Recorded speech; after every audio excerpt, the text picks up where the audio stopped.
I wish to honour the flags which have been displayed here today. The flag for the Midsummer Festival and for the people who've come here today because of the festival. The flag for the Aboriginal people and for those we honour today, and also for the Australian flag for this Australia Day. I would have been about 7 or 8 years of age. We were waiting for the evening meal to be served, and my father would sing one of the songs of Robbie Burns, Ye Banks and Braes of Bonnie Doon, or more especially, Gin a Body, Meet a Body, Coming Through the Rye. It was not until I was much older that I learned that those words came from Robert Burns, whose birthday we celebrate today, dating back to the 25th of January, 1759.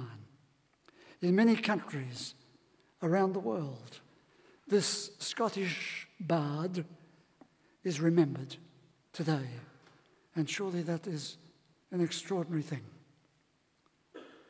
But all too few take to heart the philosophy that flowed from his poems and songs. Here was a young man who died at the age of 37. And he would write, "Man's inhumanity to man makes countless thousands mourn." One of the greatest poets of love, I suppose, he would write of the river, "Flow gently, sweet Afton, among thy green braes. Flow gently, I'll sing thee a song of thy praise. My Mary's asleep by the murmuring stream. Flow gently, sweet Afton, disturb not her dream." And he also placed his poems and his view of humanity and life into a wider theistic context. And he wrote these words, "Thou almighty author of peace and goodness and love, do thou give me the social heart that kindly tastes of every man's cup. Is it a draught of joy? Warm and open my heart to share it with cordial, unenvying rejoicing. May freedom, harmony, and love unite you in the grand design, beneath the omniscient eye above, the glorious architect divine." Robert Burns. And today, on this National Day, when we do this, remembering this day, perhaps because it's a holiday, we could also easily miss something important for all of our divisions, for all of our discriminations of the present day, for all the tyrannies that are taking place around the world, and the traumas in consequence, for the hope, the promise, the commitment, and all that, oh yes, for all that and all that.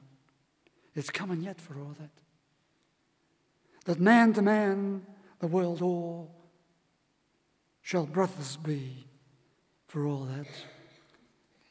There's the dream, 1759. Of course, his words can be like wasted fireworks shot into the sky, causing us to look up and say, "Oh," and then walk on. Or they can be words that speak of humanity, searching sensibly for its greater depth, for the study of tenderness as a way of being with each other for relationships that give real meaning and spiritual strength to our lives.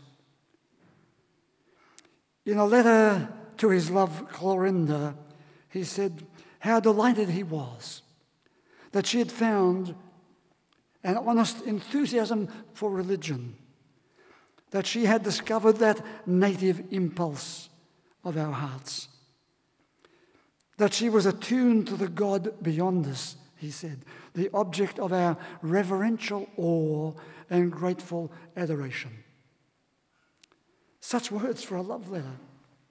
And he concluded, "You are by this time sound asleep, Clorinda, but may the good angels attend and guard you as my good wishes do. Hear the heart of the man." Robert Burns had many loves, and he poured around each one of them the intensity of his passion and his gratitude for the gift of life and the gift that life had given him. Today also is the Midsummer Festival. It celebrates the diversity of relationships. Well, we might. The diversity of the human search for an appropriate authenticity and fulfillment. The diversity of the many expressions of love. It celebrates the diversity of our human makeup. And so we might. Because when you come to think of it, from whatever perspective, from the religious perspective, from the psychological perspective, from the philosophical, or from the sociological, whatever perspective, the human makeup is surely one of the miracles of life. And this festival today is being held in this church, as it has been for previous years. Church and religion have had a long history of intolerance to diversity, have had a long trouble with tenderness, often overwhelmed by their fear of tenderness, and often caught up in the tyranny of imposition, the tyranny of their various trials to prove that people were wrong and they should be punished. It was a time when psychology and psychoanalysis threw a new light onto that intolerance. But even so, today, psychology and psychoanalysis are ready to take over the role of religion and make their assertions and their dogmas, formulating what is normal and what is abnormal, what is pure and what is perverted, what needs to be approved and affirmed and what needs to be punished. Discrimination poured upon individuals, society, and religion, tearing the human being apart, often claiming superiority and sinless sagacity. And so the great poet offers a little reflection. Oh, would some power the giftie give us to see ourselves as others see us? And it would free many a blunder free us and foolish notion. So here are the events of today. Australia's National Day, Robert Burns' birthday, the Midsummer Festival. And they're united around the search for love and friendship in the world, for the acceptance of diversity in all of our humanity. What did he say? The founder of our faith, long before the others spoke, he said, "I am come that you might have life and have it in all its fullness." He did not define what that fullness would mean. It was left for us to explore it and pursue it. The acceptance of diversity in all humanity, the celebration of a spiritual depth and a transcendence that lifts us beyond our violence and our tyranny, transcends that violence and tyranny to the better way of tenderness and goodness in all human hearts. Oh, it's a dream, of course, Burns knew a great deal about the hate and anxiety of human beings. And of course, we could match, in our day, we could match that hate and anxiety. There it is. But in a letter to Clorinda, he wrote, no, indeed, it was Clorinda who wrote to him. She said, "Love and friendship are names in everyone's mouth, but few, extremely few, understand its meaning." Love and friendship.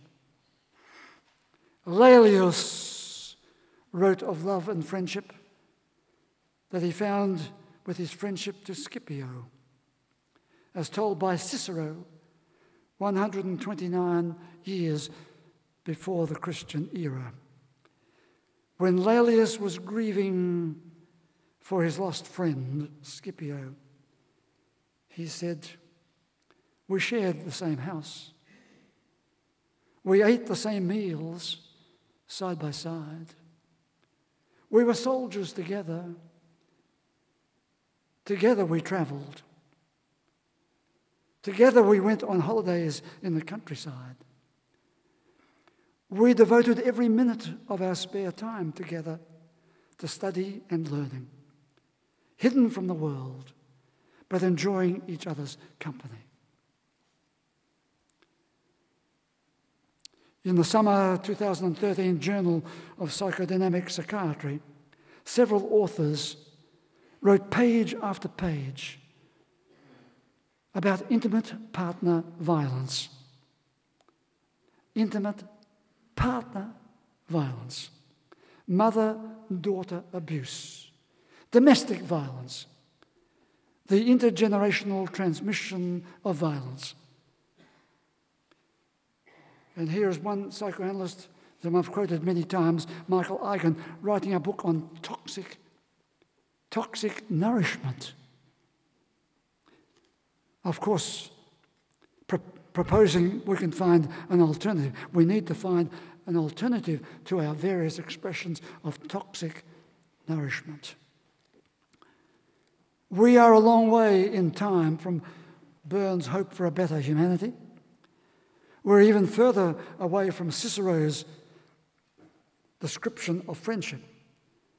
But these articles in the journal on intimate violence describe overt violence, subtle, secretive violence, the violence of tyranny in intimate relationships, and the subtle but not so subtle expressions of dominance and dread that exist in the intimacies of parents and children, as of partners in the relationship.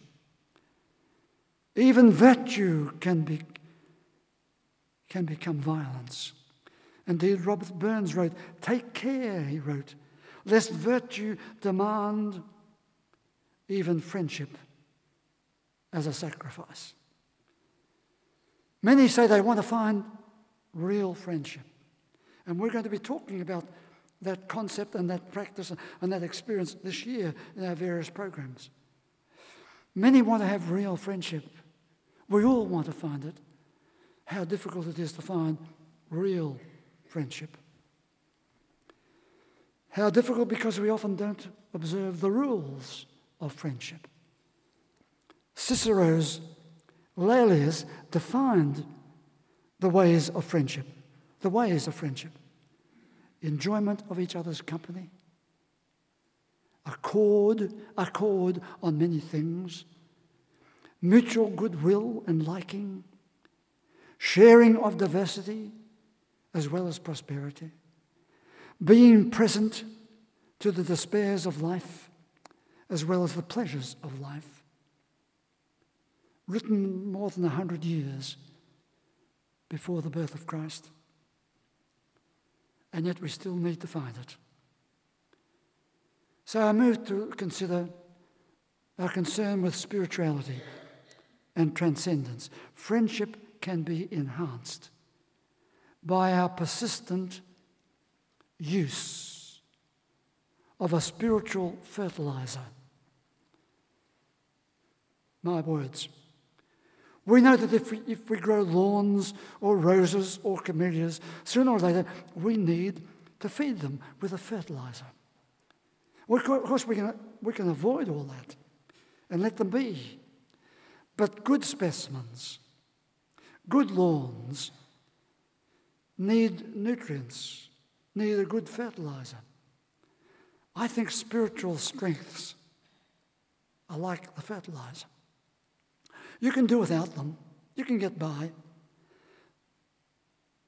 But will there be a difference to your life if you can find the right fertilizer in your spiritual strength? In spiritual strength, we search for the best in human relationships. We develop a strong sense of being connected with people and with the social matrix. We reduce conflict. We become active in our constructive problem solving. We have a commitment to the values of compassion, altruism, and the sacred things of life. What am I talking about? I'm talking about spiritual strengths. It brings us a capacity to celebrate gratitude, goodness, gladness. It tells us we're given resources to meet and transcend our adversities. Transcend. What do we mean by transcendence? I call it existential transcendence. The transcendence which is woven into our existence, if only we're open to it. We need to discover it. It is to rise above the daily stress, to see a larger view. Transcendence. It is to lift yourself above the absorption in the self, to be connected with a wider belonging. It is to move beyond the demand of your moment, to listen to a larger moment. It is to look beyond the meaningless of this and that and search for what is of ultimate importance. It is to see beyond the close-up view and be awakened to awe and wonder in the larger view. It is to get beyond the ordinary human view to see it in the context of a more theistic view.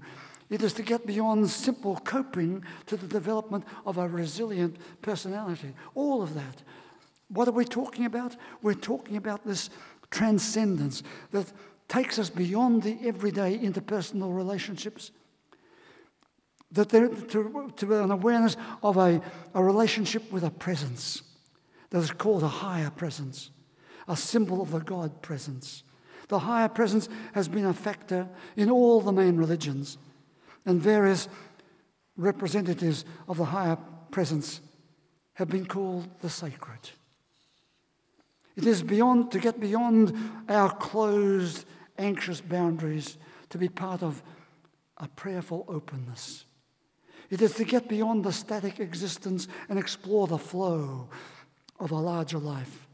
It is to hear the call of all that is best and beautiful in life. It is to recognize the experience of bliss and to be free enough to follow your bliss. It is to nurture a heart to be part of what Burns called the glorious meltings of friendship, love, and pity. It is to be exalted and healed by music. Oh yes, music. Sometimes I've commended to you the healing, soothing, life-giving music of Mozart, who, like Burns, lived a very short life, 35 years. Today I'd like to add a further piece of music. Chopin also lived a short life. But at the height of a unique spiritual awareness, he wrote his prelude, Opus 28, number 7. Get out your iPad and listen to it. The prelude, Chopin's prelude, Opus 28, number 7. Do I need to say it again? Because it's one of those things that helps us to transcend all that has been happening to us and to lift us into a larger life. So on this Australia Day, on this Midsummer Festival Day, on the day we commemorate Burns' birthday, the poet of love, friendship, and humanity, we celebrate also the pathways towards a better humanity. I am come that you might have life and have it in all its fullness. We want to recognize that we are enhanced by the diversity of our human relationships and the experience of tenderness in its many forms. That we are lifted by the poetry and music of the ages, that we are transformed by the great dream of life. We look for tenderness to transcend and transform the tyrannies of the world. We look for tenderness to transcend the anxieties and fears of our humanity. I'd like to say this. On this Australia Day, we just might take a moment to realise the astonishing givens to our country of the Aboriginal art and culture. And that we might honour the belief that all life is part of a vast network of relationships. The dream time of the Aboriginal people is a spiritual awareness. There is a joining of the physical world, the human world, and the sacred world. There is a joining with the stories of the beginnings of creation and the sacredness of the land and the world of the spirits. The search for a better humanity, the awareness that we are part of that humanity, that we can be part of the higher values of love, friendship, awe, and wonder, the exploration of a spirituality and a transcendence, honouring the great aspiration of everyone's dream time for all humanity. Would you please stand?